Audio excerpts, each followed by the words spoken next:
much for taking the time to chat to us today. We really appreciate it. Yeah, my pleasure. So how has ERTC 18 been going for CPFD so far?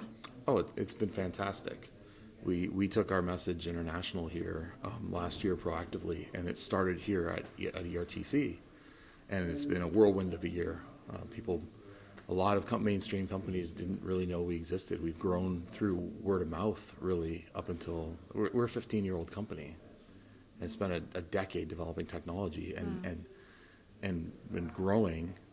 But now we've proactively taken it out at ERTC last year, and this was a great way to reconnect with clients. We've been doing more business here than ever before, and it was a must attend for us. So for anyone who perhaps didn't manage to grab your presentation or pass you through some of the networking moments that we had here, tell us a little bit about CPFD and what you do. Okay, so we're experts in fluid particle simulation, which for refining is the FCC unit.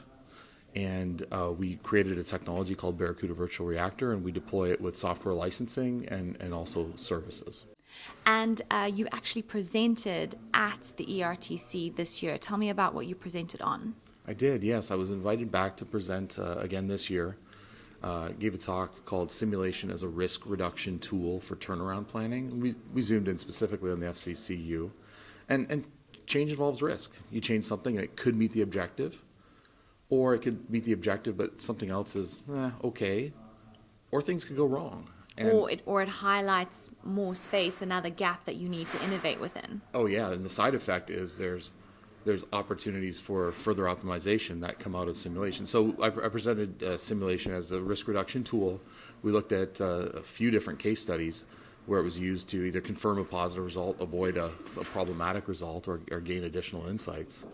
And yeah, so we did that both as a risk reduction tool, because that's what people know. People have turnarounds coming up.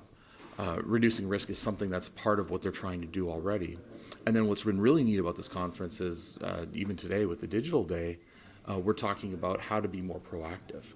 And so it's a natural segue from a natural first use of our technology to the more proactive use of getting this library of digital models of FCC components that are at the ready. Sure. And what was the feedback like from the event? I mean, I saw your stand. You guys were busy kind of from day dot. Yeah, no, it's been great. And it's a little easy for us, I got to say, because what we have is kind of exciting. I mean, how do you show some things in a graph? Well, you put a graph up on a chart, but we have videos of virtually looking inside big refining components that have been black boxes historically. So yeah, people are going to come by, they're going to look at it. People know us now. We've been present in this market now for a few years, and so it's really been certainly meeting new people, but really reconnecting as well. So it's been really exciting. The talk was they needed more chairs. That's always a great sign then. So as you say, there's been a lot of discussion, a lot of debate going on at the ERTC this year, a lot of different topics coming up as kind of key points. Which do you think is the trend or maybe a topic that most relates to CPFD or, your future growth and technology output? Yeah, that's a good question. There's really several different trends that have maybe evolved over the course of the conference. So the first couple days were more refining in general, and there's the usual. Are there changes in markets, changes in regulations? As emissions requirements get tighter, we can really help with that. Somebody is coming up against a NOx limitation, for example. To the end of the conference, what's been really interesting is this idea of digitalization, and what does that mean? I was in a session earlier, and to some extent this concept of digitalization is new. In another way, it's not at all. People have been doing modeling since the 1960s and libraries of data from the 1980s, but how does it all go together? How do you combine simulation with analytics, with DCS, with who knows where it's going, to cross department and cross company solve problems, and it involves people. It's a cultural change, it's a cultural transformation, and so I think it's been interesting seeing the trends that are kind of the engineering trends and the regulatory trends and the market trends going to want more culture and people. And so it's been a great conference from that regard. That's great to hear. And I like that you say, cross department and cross company, but in some ways it's also cross industry. Like there are so many players that are really having to come together to find the solution for these issues that are popping up, as you say, from all these different avenues. So do you think that the ERTC really helps and kind of plays into that collaborative process?